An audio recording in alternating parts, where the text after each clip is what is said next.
শুকনো লঙ্কা চটকে মাখা, সঙ্গে সর্ষের তেল, পান্তা ভাতের ম্যাজিকে আজ বিরিয়ানির ফেল। নববর্ষের আনন্দটা পান্তা ভাতে শুরু, মাটির থালায় এই খাবারটাই সবার বড় গুরু। সবাইকে জানাই শুভ নববর্ষ।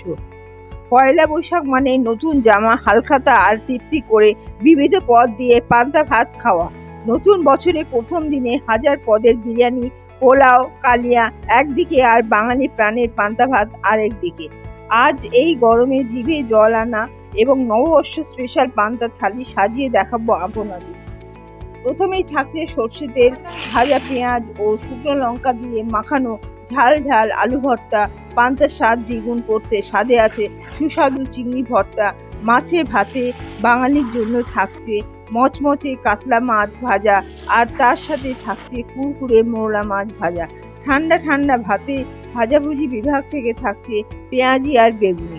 সর্বশেষে দুটুকরো শুকনো লঙ্কা ভাজা, পেঁয়াজ আর গন্ধরাজ লেবু।